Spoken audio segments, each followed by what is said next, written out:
What's up, everybody? Hey, quick video here. I'm going to make a DIY, homemade, whatever you want to call it, live well for my bait. So for the trip to Florida, and probably after that, if I ever want to use minnows or whatever, I wanted something that would be small enough, easy enough. I've seen a lot online. I watched a video that a guy did. It was very helpful because it was very simple, very basic. He didn't go all out, just like me. And I'll put his link, I'll probably just put his link in the description, and that way you can go and check his out too. But it's gonna be very simple. He bought a cheap cooler just like I did. Let me show you what we got going on.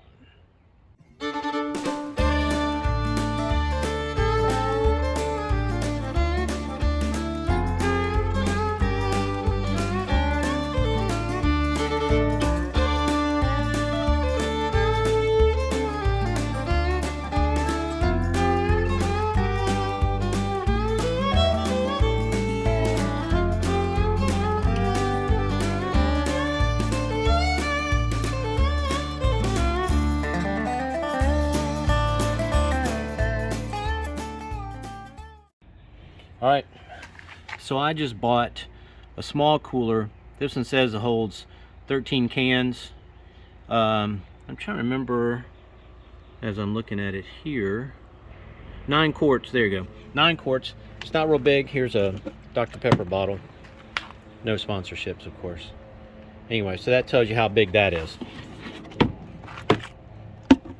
There you can't close that on it. So that tells you how big it is. You can lay down in there though. All right, enough of that. Now, little igloo, 12, I think it's 1288. Let's wait for this plane to go over. I'm sure there's plenty of ways to do this, but I just need something simple, something easy.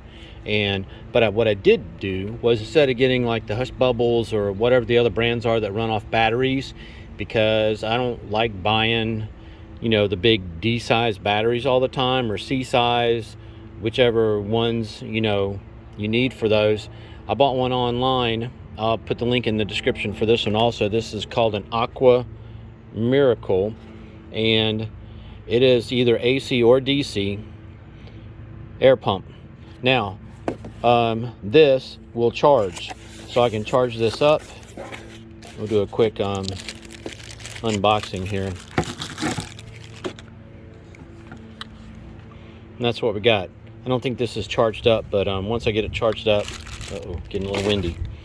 Once I get it charged up, I'll show you how it works, but it's pretty basic, as far as I can tell. We'll see.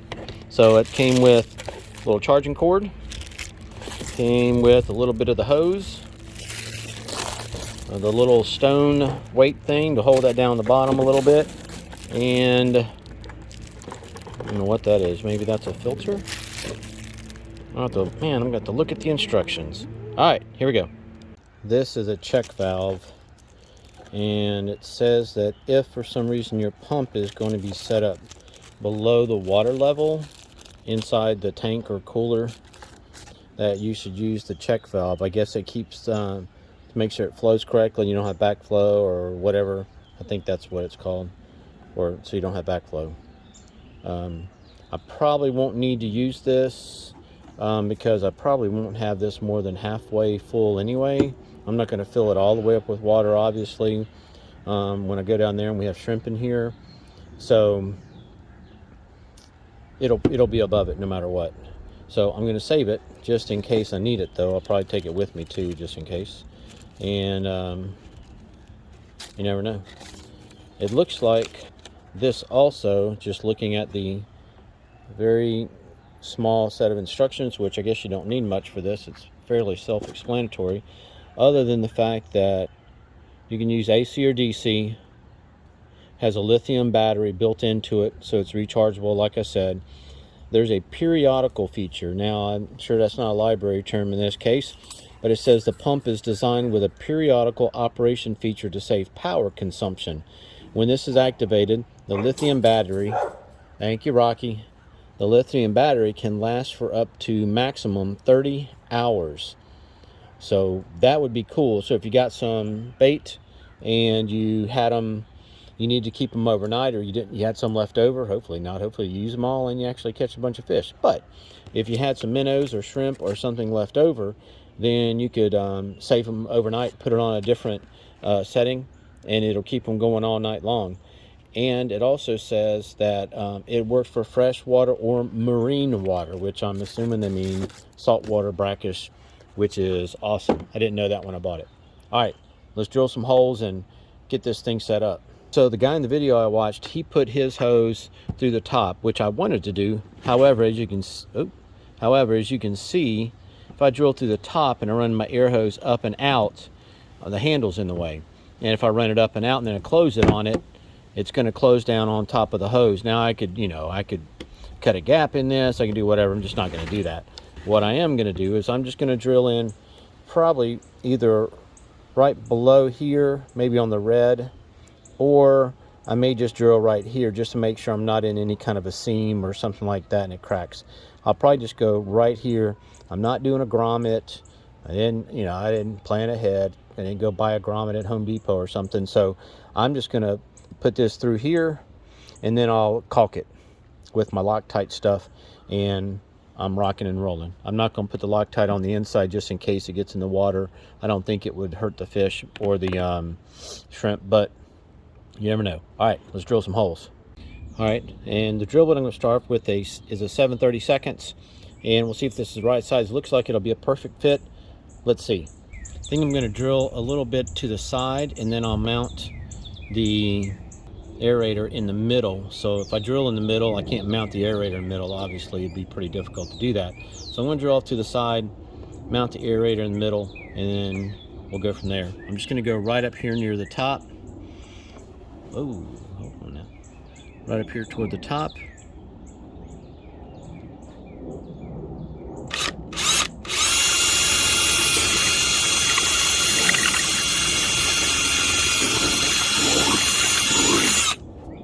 Go. Let's see how it looks on the inside. Something I am going to have to do is I'm going to have to attach something to the top of this thing, because this is a beast to get open. Don't know why. There we go. There's a little hole. This did have at least some foam in it, so that's nice. The lid probably didn't have any foam in it. That'd be my guess. Let's see if this is the right size. Ooh. That is money. That is perfect. I almost don't even need to caulk that. Hang on, y'all need a close-up on this one. Look at this. I can get my camera at the right angle. Look at that. I don't mean to brag or anything, but man, you can't even see a gap on the side of that bad boy. That is beautiful. So now, just pull this through. Once I get it at the right level, I see why the bonus side would be to put it through the lid, but this will be all right. We'll leave a little extra here. Make sure you got plenty down in there just in case.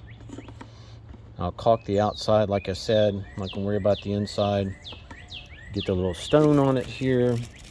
This is heavier than the one I have in my aquarium that I don't use anymore. One day I'm gonna get that rolling for you guys again. This is a good sized little stone. All right, and that, if you don't know, all that does, it just connects onto the end like this. Hang on, I think I got a piece of styrofoam in there. Don't do that at home, kids. All right, put that on here. This has got a slight bevel to it, the stone, like the little adapter part does.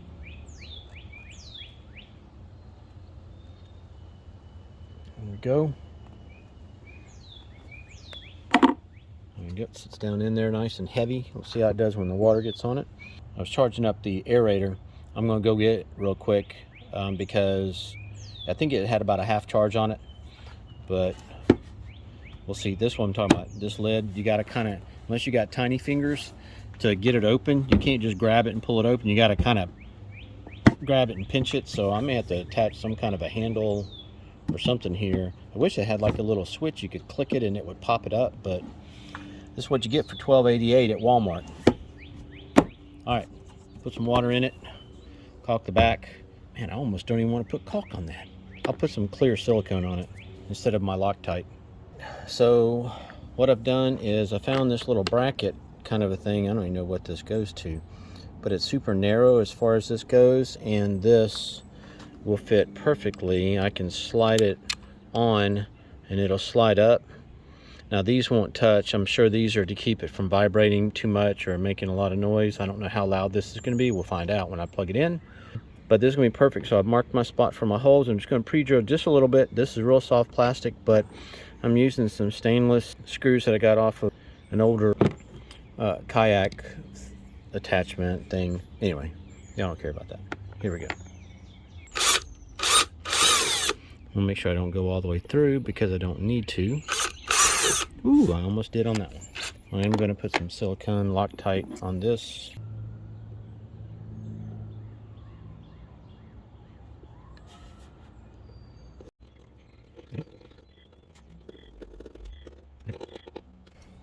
All right, clean that up. And now for the main part. Plug it into the bottom. Also the little charger ports on the side. Got a little seal there. That should be, it feels like it'd be pretty good. And we're going to plug it in.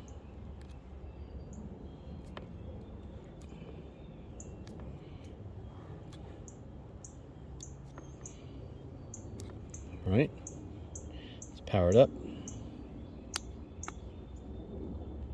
Let's try it again.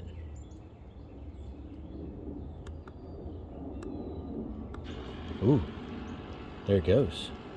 So it's got 4 dots. This is the third. When I saw it charging, it went up to 4 dots. So 3 means, you know, 75% obviously. I don't know if I need to change this or not. I mean, it's powering now. It's got a, you can hear it's not too loud. Hopefully it won't be overbearing on my, let's just hold it, yep. While I'm videoing, it shouldn't make too much noise. Now the trick is to get this little hook, which is very tight, to grab a hold of this, and I probably should have dropped it down a little further. All right, let's try it and see.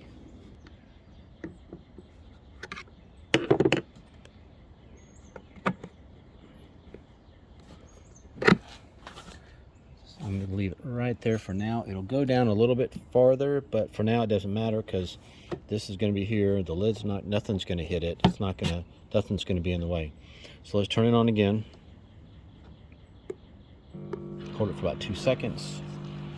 Spin around so you guys can see the inside. Obviously it's working because, you know, you can hear it. And there we go. I'm going to check and see on the settings as far as if it's at the like most powerful bubbles it'll put out, or however that works. And then we'll change it up if we need to. It's getting a little dark out here. It's been a nice day. It's a little on the chilly side right now, but got that working. Let's see when it's shut. It's not very loud at all, just being a few feet away from it. Even right there, it's not terrible. So when I'm videoing, usually this will be either in the back behind me anyway, and the camera will be at least this far away, so I think it'll be okay. Like I said, I'm not going to install the little backflow valve thing, but I think this is the timer thing that you can set it so that it'll last like 30 hours or whatever it was. And as far as I remember, this is just for whether it's AC or DC. I don't know if it matters if you switch it. Probably if I hit it now, it'll just turn it off if there's no... Well, actually, I guess technically this is DC power. There's no way to plug another battery in it. I'll have to read the instructions more. All right, so there you go. A little short video for you. Just putting this little livewell cooler DIY shrimp minnow whatever bait live well, that's what we'll call it. We'll call it a little mini bait live well. And appreciate you guys tuning in. I'll catch you on the next one, and hopefully I'll see you out there on the water.